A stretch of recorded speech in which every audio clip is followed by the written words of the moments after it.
Hey, I'm down here. Down here in the little box. To the left. Down on the left. Yep. Yep. Hey, yeah, it's me.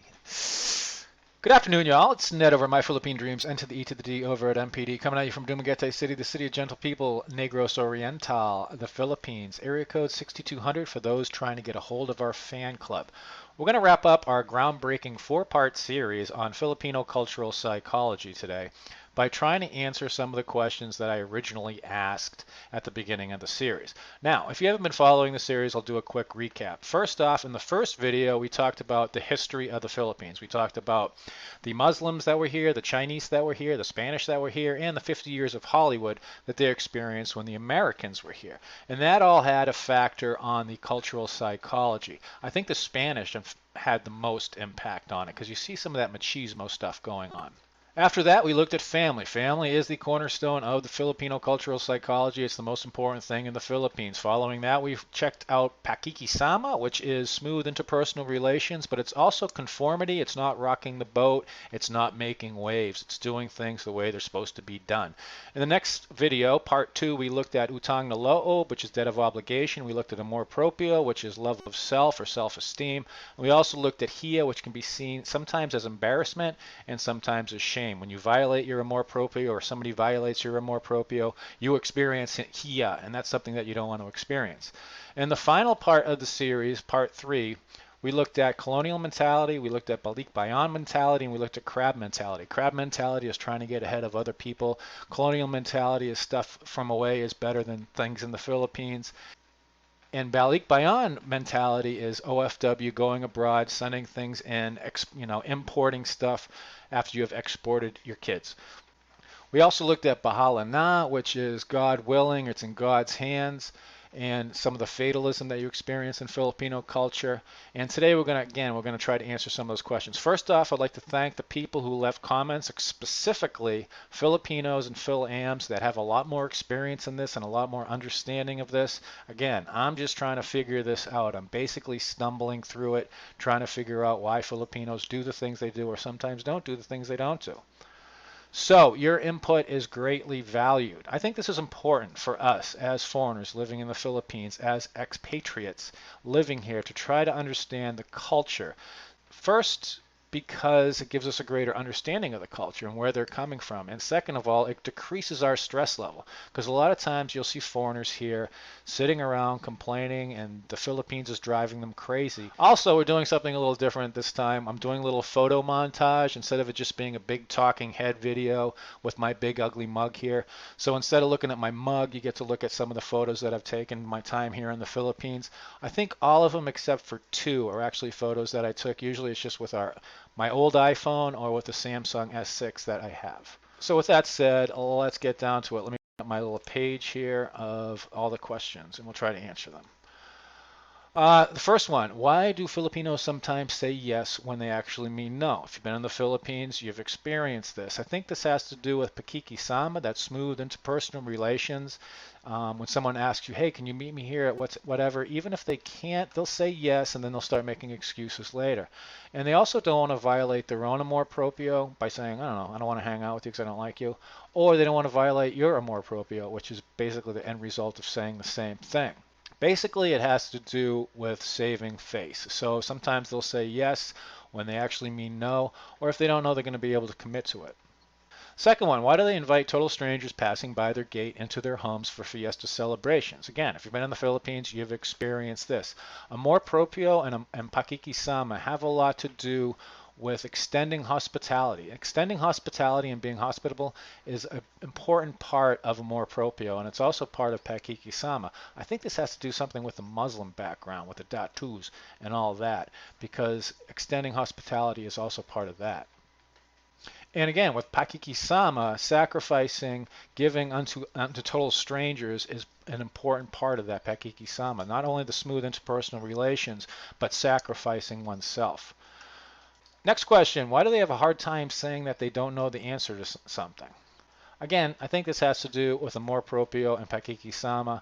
They don't want to admit that they don't know or that they're unsure, so they'll just make up something. You usually experience this one again when you're asking for directions, and even if the guy hasn't been out of his own barangay, he'll just point down the road and say that way, even if he doesn't know. Next up, why are Filipinos so sensitive with time? There's actually a Tagalog term for this. We talked about that, balat sibuyas, which means onion skin. And maintaining self-esteem, maintaining that amor proprio in the face of the vagaries of Philippine day-to-day life is difficult. It's not an easy thing to do. This results in a good amount of self-doubt. And also when faced with colonial mentality also plays a role in this, especially when they're interacting with foreigners, because not only is there the nosebleed experienced with their English proficiency, even though they speak like 4 or 5 languages, there's also the feeling, this colonial mentality that things from away are better than things here, and that reflects on them as well sometimes. Next question, why is there this obsession to have the most up-to-date fashion and gadgets? I think, again, this has to do with amor proprio. If you don't have the latest stuff, so you're not in line with the latest fashion, your self-esteem is going to suffer, or you're going to feel your self-esteem is going to suffer. Pakikisama, the conformity of pakikisama also plays a role in this, because people see the trends, and if they're not going along with the trends, they're experiencing a bit of hiya, because they don't have the resources necessary to acquire those items. Why do Filipinos take so many selfies? Makati was the selfie capital of the world in 2006. An international study was done.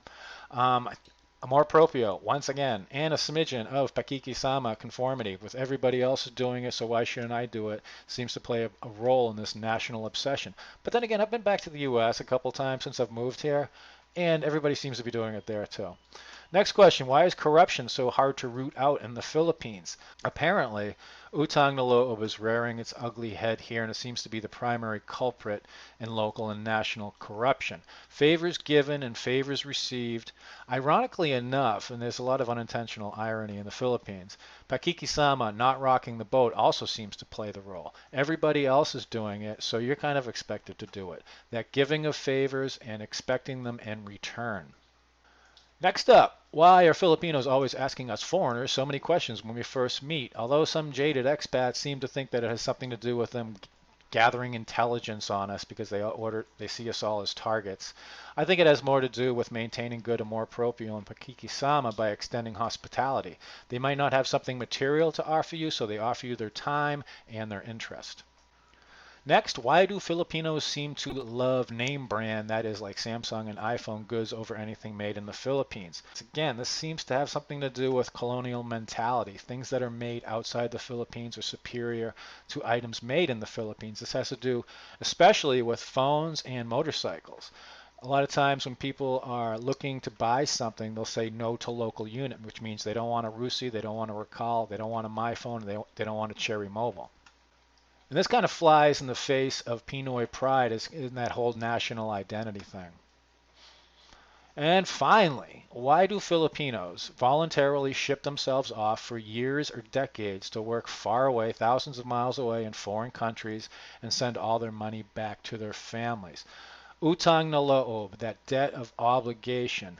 Pakikisama, conformity, and doing what millions of other Filipinos are doing. And also don't forget the personal sacrifice that is a part of pakikisama. And also amor proprio, not obeying the directives of their family, is a direct violation of amor proprio.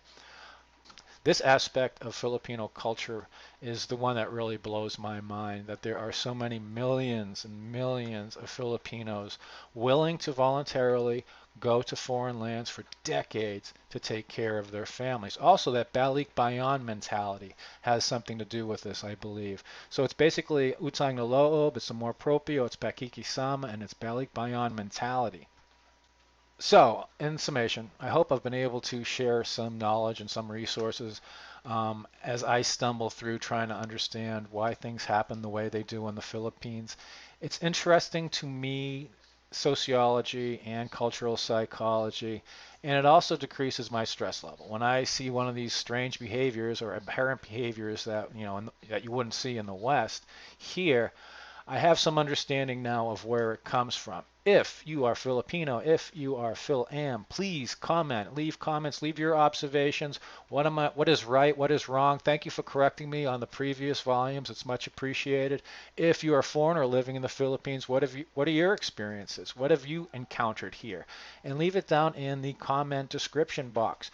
Also, be sure to like, dislike, subscribe, share. Next video, I think we're going to be looking at lower cost of living in the Philippines and compare it, contrast it to lower quality of life in the Philippines. Until then, this is Ned over My Philippine Dreams. I hope you enjoyed our little montage, and we'll see you next time. Bye.